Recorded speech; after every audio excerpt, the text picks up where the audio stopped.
जब से पूरी दुनिया को कोरोना जैसी महामारी ने अपनी दहशत में लिया है, हर कोई इंसान अपनी सेहत को लेकर सतर्क हुआ है। हालांकि फिर भी पिछले कई दिनों में ऐसे मामले सामने आए हैं जिसने लोगों को चौंका दिया है। बात आज आपकी सेहत से जुड़ी हुई खबर की करेंगे। जब भी मौसम परिवर्तन का वक्त आता है तो कई बीमारियों की चपेट में शरीर जकड़ने लगता है। ऐसी ही एक बीमारी है ब्रेन स्ट्रोक, जो आपके शरीर पर कई तरह से असर डालती है, जिसे आप लकवा भी कह सकते हैं।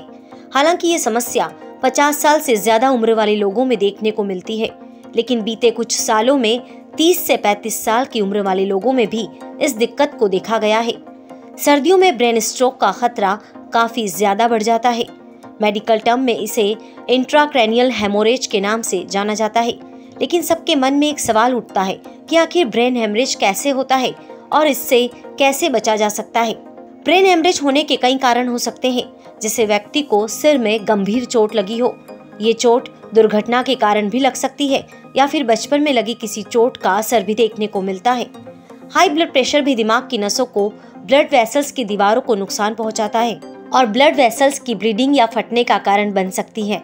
तो वहीं ब्रेन में होने वाली ब्लड क्लोटिंग के कारण से भी ब्रेन हेमरेज का खतरा रहता है। धमनियों में फैट जमा होने या एथेरोस्क्लेरोसिस के कारण से भी ब्रेन स्ट्रोक का खतरा बढ़ जाता है। टूटा हुआ सेरेब्रल एन्यूरिज्म यानी कि ब्लड वेसल्स की दीवार में एक कमजोर जगह जो फूल जाता है और वो फट जाता है। दिमाग की नसों की दीवारों के अंदर अमाइलॉइड प्रोटीन यानी सेरेब्रल अमाइलॉइड एंजियोपैथी के कारण से भी ब्रेन स्ट्रोक होता है।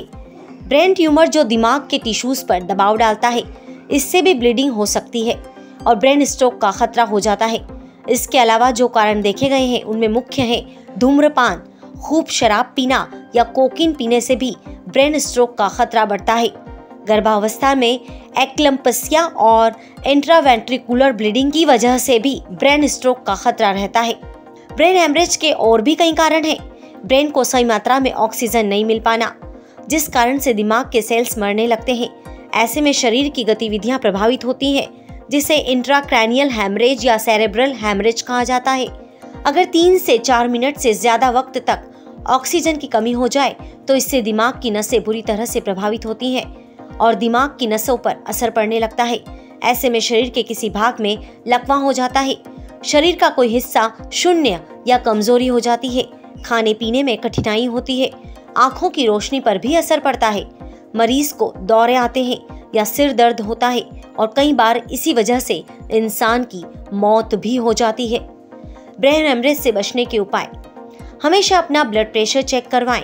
खासकर हाई बीपी के पेशेंट को अक्सर अपना बीपी चेक करवाते रहना चाहिए। हाई कोलेस्ट्रॉल को कंट्रोल करने के लिए वजन कंट्रोल में रखना बेहद जरूरी है। शराब का सेवन ना करें, हेल्दी डाइट लें, रोजाना एक्सरसाइज करें।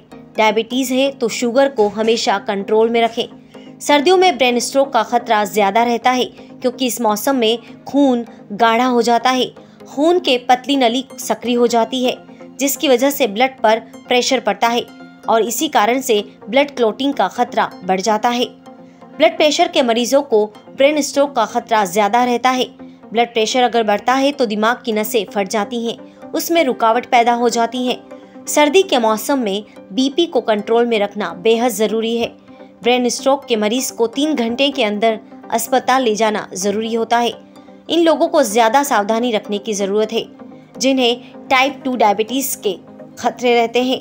हाई ब्लड प्रेशर के मरीज, जिन लोगों का वजन ज्यादा होता है या जो व्यक्ति धूम्रपान, शराब और गर्भ निरोधक गोलियां ज्यादा खाते हैं, जिन लोगों का कोलेस्ट्रॉल बढ़ा हुआ होता है, ऐसे लोगों को बचकर रहने की जरूरत है।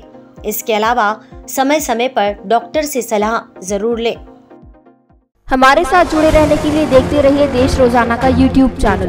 सब्सक्राइब कीजिए, साथ ही देश रोजाना की खबरें सबसे पहले देखने के लिए प्रेस कीजिए बेल आइकन।